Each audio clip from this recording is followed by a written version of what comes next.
Buick has been building cars now for 110 years.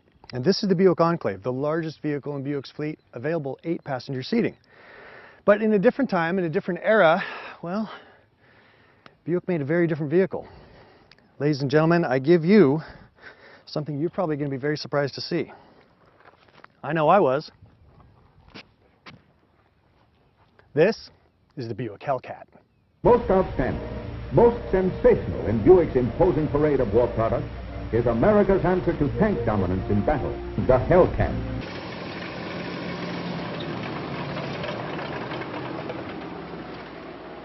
The Hellcat was designed to carry 5 passengers, and it weighed about 40,000 pounds, which sounds like a lot, but actually for its class, it was very light. It's powered by radial engines, one of the fastest tanks on the battlefield. And that was the whole point. It would come in, hit its target, and get the heck out.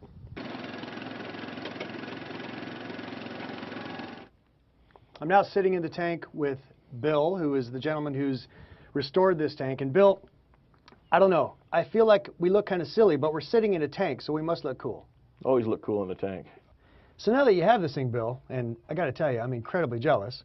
What's your goal? What are you going to do with it? Well, our goal is to finish up the restoration. We work, it's owned by the Sloan Museum here in Flint, Michigan.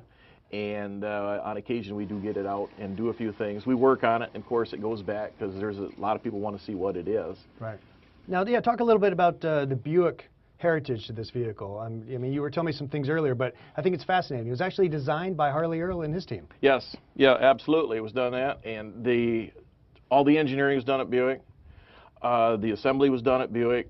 A lot of different divisions helped with it. The cannon was built by Oldsmobile. The transmission is built by Hydromatic. And then, of course, the hull we believe, was built at the Grand Blanc tank plant. Then it was shipped to Buick, where it was assembled and tested. Okay. And they tested them. They ran them 50 miles before they ever left Buick to make sure they were right the first time.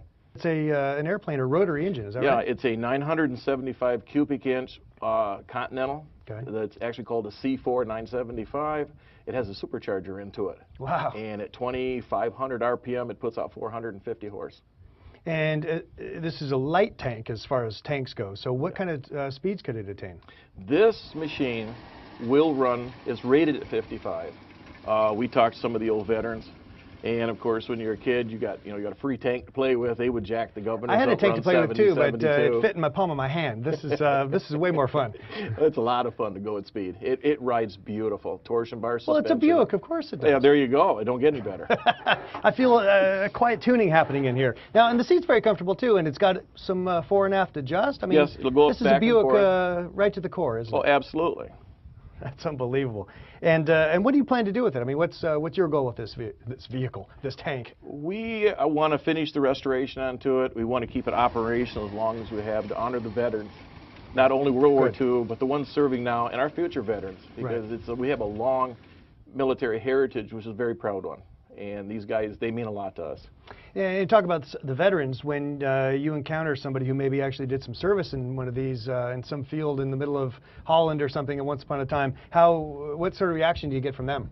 Well, I can tell you a quick story. We had a veteran who was a gunner on one of these we brought out. Okay. And we took him for a ride in it. He told us some fantastic stories of what happened to him. A flood of memories for him. And it actually brought him to tears. He said, I go. never thought I'd ever get to ride in one again. Was it a generally positive experience, or was it both? I've never heard anything bad said about the Hellcat. It was a very nice, great machine to ride. It was comfortable.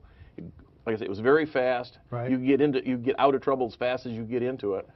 So, well, that's good when you're on the battlefield, isn't it? Oh, absolutely, yeah. Wow, what a beast. Well, I understand we might be able to go for a little ride in this thing. Yes, absolutely. All right, Bill, fire it up. All righty.